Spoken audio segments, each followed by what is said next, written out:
네, 이번 시간에는 우리 그 6장의 그 기업 부실 분석 그 연습 문제를 우리가 풀어보도록 하겠습니다. 1번을 보시면요. 그 다음 중 기술적 지급 불능에 해당하는 것은 이렇게 물어봤는데요. 일단 우리가 이제 기업 부실이라고 한다면 이제 크게 보면 이제 그 세 가지로 나눌 수가 있겠죠. 그래서 첫 번째가 이제 그 경제적 부실을 우리가 이야기할 수가 있습니다. 이 경제적 부실이라고 하는 것은요, 뭐 적자가 나거나 뭐 아니면은 적자가 안 난다 하더라도 어쨌든 내가 투자를 한 어떤 수익률이 비용보다도 좀 작다라고 한다면 이거는 이제 그 경제적으로 좀 부실하다 이렇게 보실 수가 있겠고, 그 다음에 이제 지급불능이라는 사항도 있습니다. 지급불능은 크게 이제 두 가지가 있죠. 기술적 지급불능과 그 다음에 이제 실질적 지급불능, 이렇게 크게 두 가지가 있습니다. 이 기술적 지급불능은요, 일시적인 어떤 유동성 부족 때문에 생기는 겁니다. 뭐 예를 들어서 일시적인 유동성 부족이죠. 예를 들어서 이제 흑자부도 같은 경우가 이제 대표적이라고 보시면 되겠습니다.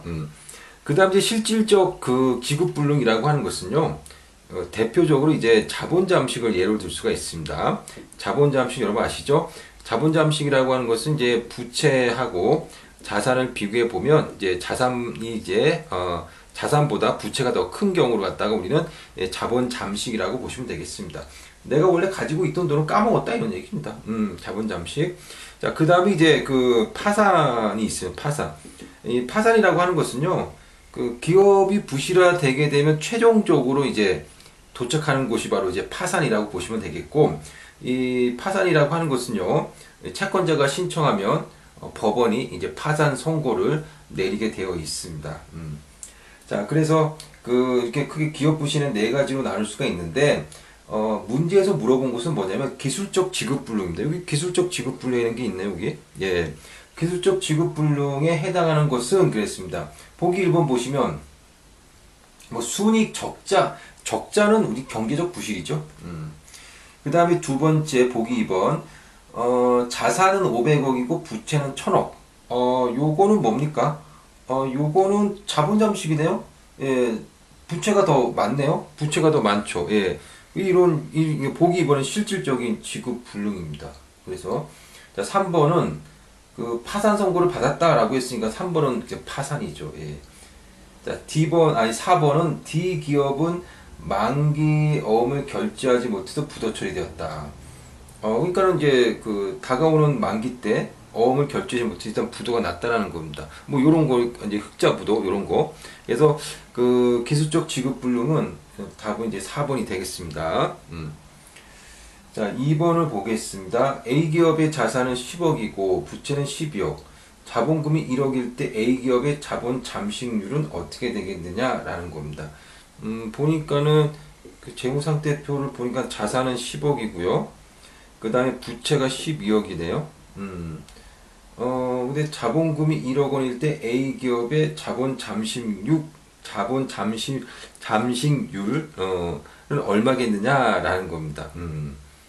자, 어쨌든 이게 대차 평균의 원리에서 이게 두 개가 같은데 지금 안 같잖아요. 이게 자본 잠식이 된 상태입니다. 같지 않죠. 예. 자, 그러면 자본 잠식률 어떻게 계산하냐? 우리 뭐 요거는 이제 그 책에 보면 이제 그 공식이 나와 있는데요. 자본금 분의 자본금 마이너스 자기자본 곱하기 100 이렇게 계산하시면 되겠습니다. 그래서 자본금이 1억이고요. 그 다음에 또 1억 마이너스 자기자본은 얼마입니까 현재? 지금 현재 보시게 되면 자기자본은 지금 여기 1억에 쓴 게 이제 잘못됐는데 1억이 아니라 여기다 쓰지 마시고요. 자기자본은 현재 지금 얼마가 돼야 됩니까? 여기 같아지려면 이게 마이너스 2억이 돼야 된다. 그렇죠? 예. 그래야지 이게 같아지잖아요. 대차 평균의 원리에서 차변합계와 대변합계가 같아야 되니까. 그러면 결국은 자산 합계와 차변 합계와 대변 합계를 뺀 게 바로 이제 자기자본이라고 보시면 되는 거죠. 그래서 10억에서 12억을 빼면 마이너스 2억이죠. 그래서 마이너스 2억이 되는 겁니다. 자, 그래서 요걸 계산하면 될 것 같습니다. 요걸 계산하니까 이게 얼마가 되냐면 1억 분의 3억이 되고, 따라서 여기다 곱하기 100을 하니까 300%가 되겠습니다. 그래서 그 자본 잠심률은 300%라고 보시면 되겠습니다. 그래서 2번의 답은 4번이 되겠습니다. 자, 3번을 보도록 하겠습니다. 3번. 다음 부실기업 처리 방법 중 재무구조 조정에 해당하는 것을 모두 고르시오 그랬습니다. 재무구조 조정입니다. 여러분들 기업이 부실하다고 해가지고 뭐 즉각적으로 이제 뭐 파산이 되는 건 아니죠. 어떻게 하든지 살리려고 노력을 할 겁니다. 그럼 어떻게 살릴 거냐? 그래서 부실 기업을 회생하기 위한 방법이 있는데 그 방법이 크게 보면 두 가지입니다. 사업 구조 조정이 있고요. 그 다음에 재무 구조 조정이 있습니다. 사업 구조 조정은요, 뭐 자산을 매각한다든가, 뭐 합병을 한다든가, 혹은 그렇죠. 이게 자산 매각이 이제 어떻게 보면 부실한 자산을 매각하는 거죠. 예, 뭐 그런 걸 통해 가지고 좀 이제 그 부실한 기업을 갖다가 좀 회생시키려고 노력하는 게 사업 구조 조정인데, 재무 구조 조정이라고 하는 것은요, 뭐 주식을 발행하거나 혹은 좀 이제 그 만기가 돌아오는 걸 갖다가 좀 만기를 갖다 좀 연장시킨다거나, 그러니까 채무 시기를 조정하는 거죠. 그다음에 출자 전환. 출자 전환이라고 하는 것은 채권을 주식으로 전환을 시키는 겁니다. 채권은 돈을 갚아줘야 되잖아요. 근데 기업이 부실화됐으니 당장 갚을 돈이 없잖아요. 그러니까 주식으로 전환을 하는 거죠. 주식으로 전환하게 되면 갚지 않아도 되죠. 물론 주식으로 전환하다 보니까 경영권을 갖다 좀 넘기는 그런 어떤 사항이 될 수가 있겠죠. 자, 어쨌든 이런 방법들을 통해서 우리가 하는 게 바로 재무구조 조정인데, 자, 3번 보시면 재무구조 조정에 해당하는 것은 모두 고르시오라고 이렇게 이야기했습니다. 자, 기업 자산 매각 이거는 사업 구조 조정입니다. 니은 다른 기업과 합병 이것도 사업 구조 조정입니다. 디귿 자본적 지출과 R&D 연구개발 비용의 감축, 뭐 이런 어떤 연구개발 비용 갖다가 이제 감축시킨다, 뭐 그런 것도 이제 사업 구조 조정이겠죠. 그 다음에 리을 새로운 증권 발행, 증권 발행은 재무 구조 조정입니다. 그 다음에 미음 번 자기 자본으로 출자 전환, 출자 전환, 예, 이거 재무 구조 조정입니다. 자, 그래서 그 3번의 답은 리을번하고 미음번이 있는 게 바로 이제 보기 4번이죠. 여기서 3번의 답은 4번이 되겠습니다. 자, 4번. D 기업이 6월이 만기인 어음을 결제하지 못해 부도 처리될 경우 기업 부실 중 해당하는 개념은 무엇이냐 그랬습니다. 만기 왔어요. 근데 결제하지 못했어요. 근데 만약에 지금은 결제하지 못했지만 만약에 한 몇 개월 후에 돈이 이제 들어와서 결제할 돈이 있었는데 들어올 예정이었는데 그만 만기 때 돈이 일시적으로 없다 보니까 이제 부도가 났다. 그런 겁니다. 그거는 이제 우리가 이제 이런 걸 우리는 이제 기술적 지급불능이라고 하죠. 예, 기술적 지급불능. 그래서 4번에 3번이 답이 되겠습니다. 5번 기술적 지급불능과 관련 있는 것. 5번은 4번이죠. 그래서 기술적 지급불능 방금 이야기 드렸잖아요. 만기가 됐는데 그 채무를 상환 못하는 그런 상황이라는 겁니다. 그런 상황에서 당연히 이제 그 어음을 결제 못했으니 만기가 됐음에도 불구하고 결제를 못했으니 일단은 부도는 나는 거겠죠. 예. 그래서 5번의 답은 4번이 되겠습니다. 자, 6번을 보겠습니다. 기업 부실 예측의 그 다별량 분석 방법에 대한 설명 중 옳은 것을 모두 고르시오 그랬습니다. 자, 우리가 이제 일단 여기 다별량 분석이라는 게 나오네요. 다별량 분석. 다별량입니다.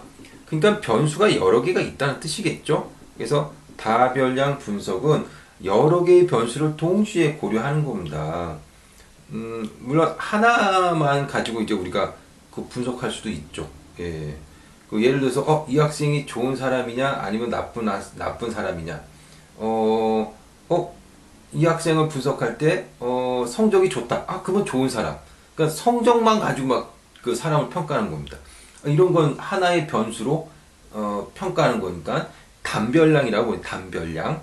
단별량이지만 여기서 이제 다별량이니까 그 여러 개의 어떤 변수 가지고 어떤 것을 평가한다 이런 이야기입니다.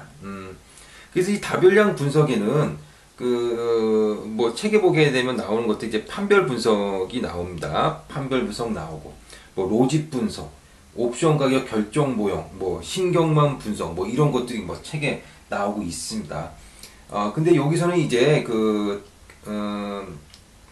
일단은 여러 개 나오네요. 알트만의 디스코 모형이라는 게 이제 판별 분석이긴 한데, 일단 먼저 그 판별 분석을 한번 같이 보도록 하겠습니다. 이 판별 분석이라고 하는 것은요, 판별 분석은 집단 간 차이를 갖다가 설명해 줄 수 있는 이런 변수를 갖다 찾아내는 겁니다. 그래서 변수를 찾아내 가지고 이것을 갖다가 선형 결합시킨 겁니다. 그러니까 하나의 식으로 만든 거죠. 예. 그래서 식을 만들어요. 식을 만들어서 그걸 계산해요. 그래서 계산해 가지고 집값을 계산합니다. 자, 그래서 구체적으로 뭐 어떻게 계산하는 거는 이제 뭐 우리가 통계 분석 갖다가 공부해야 되는 거니까 그런 이야기는 또 우리 교재에서 나오지도 않았고 그냥 뭐 어쨌든 판별 분석은 집단 간 차이 뭐 예를 들어 가지고 집단이라고 하니까 예를 들어서 우리 경영 분석에 예를 든다면 책에 나온 거 예를 든다면 정상적인 기업과 부실 기업을 구분해 줄 수 있는 그런 어떤 변수들이 있을 거라는 겁니다. 그 변수들을 갖다가 한 개가 아닌 여러 개를 갖다가 선정해 가지고 하나의 식을 만들고 그 식을 계산해 보니까 집값이 나온다는 겁니다.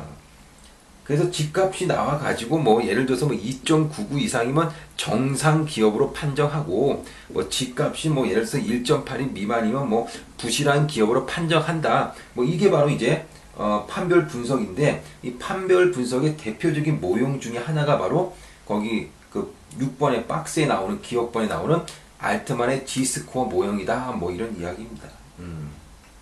그래서 기억번 보니까 알트만의 G스코어 모형에서는 판별 기준에 따라 모든 기업을 정상 기업과 부실 기업으로 구분할 수 있다라고 했는데요.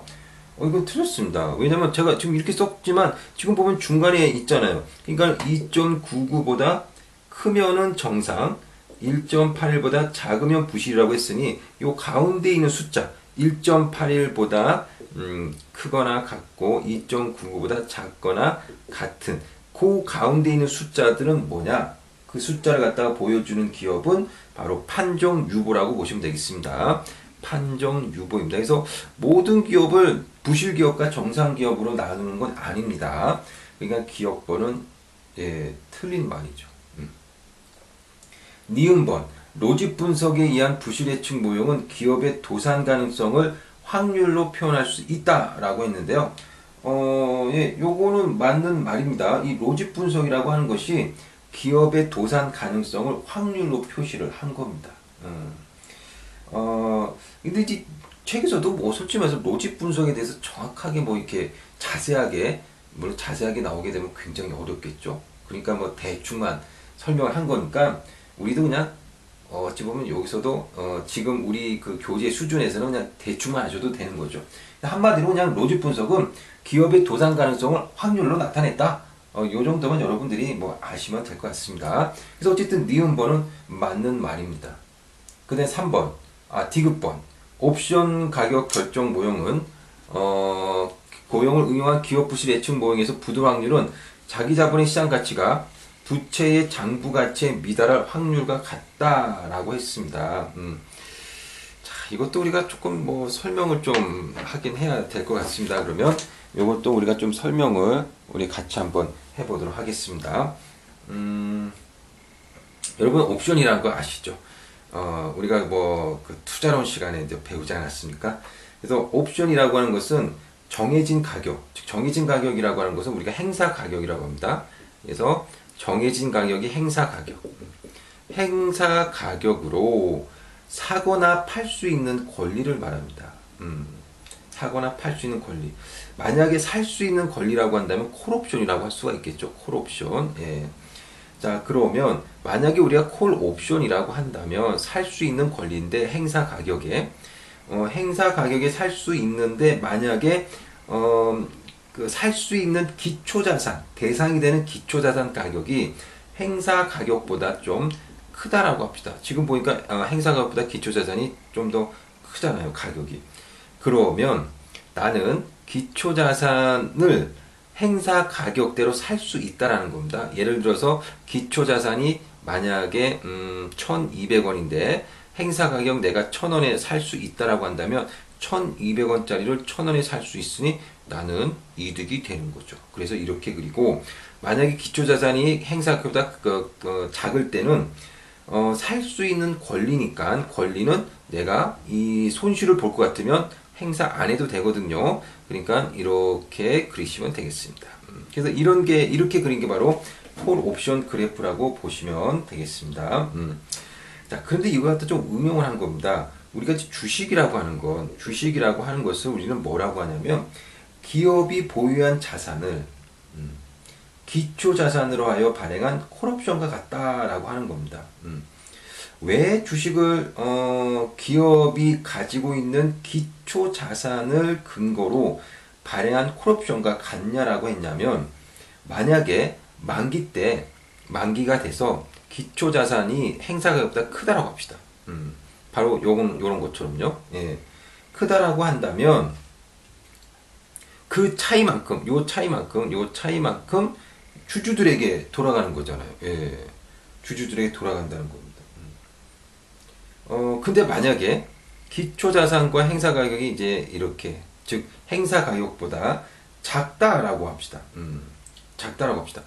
이런 경우라고 한다면요.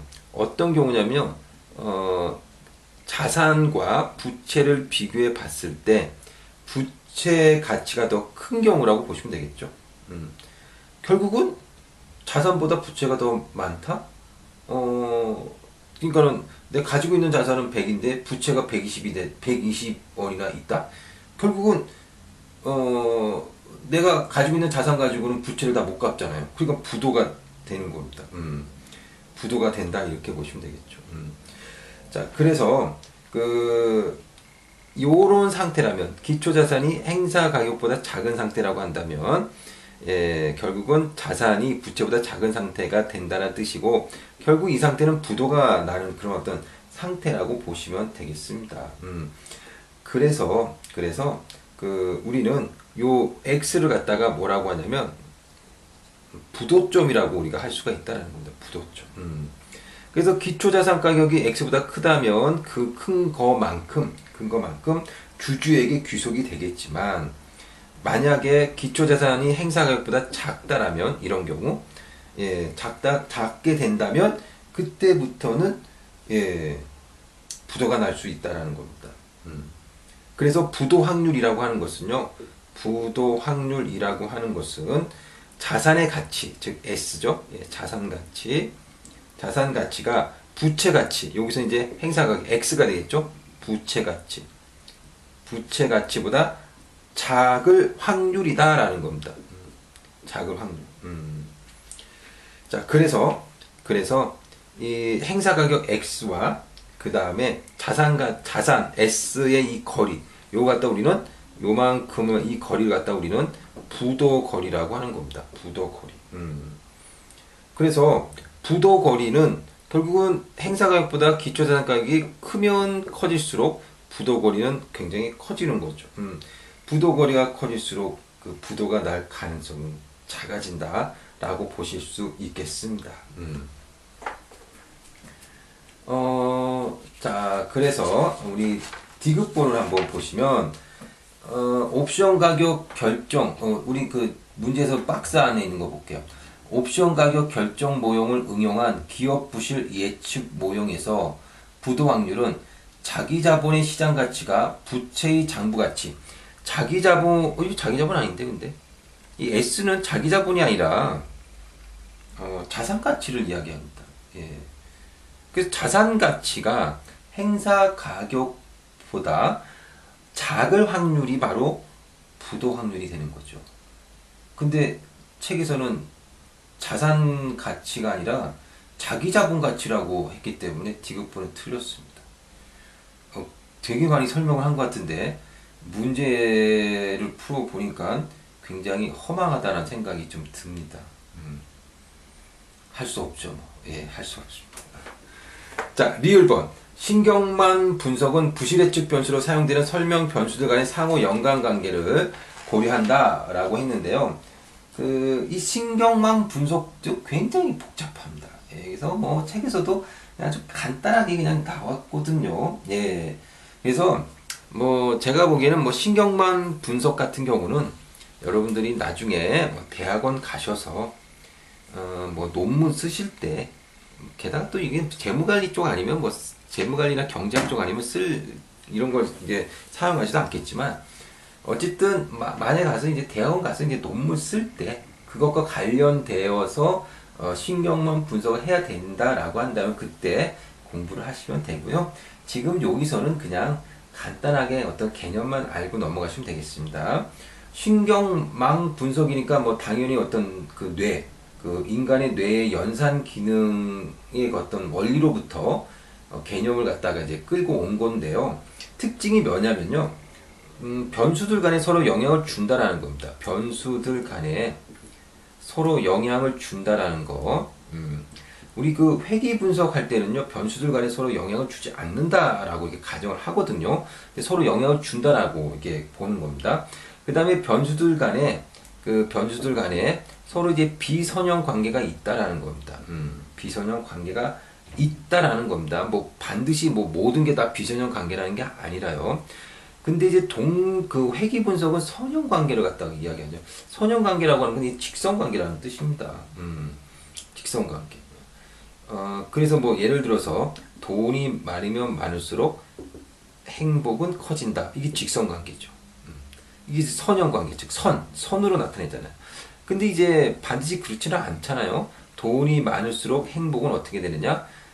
돈이 많으면 처음에는 행복하다가 점차적으로 이제 너무 많게 되면 오히려 행복도가 떨어질 수도 있는. 이게 선형으로 나오지 않잖아요. 그죠? 예. 이런 게 바로 비선형이라고 보시면 되겠습니다. 자, 이렇게 해서 우리가 6번까지 같이 한번 풀어봤습니다. 예. 그러면 요 정도까지 풀고요. 7번부터는 다음 강의에서 하도록 하겠습니다. 예, 여러분 수고하셨습니다.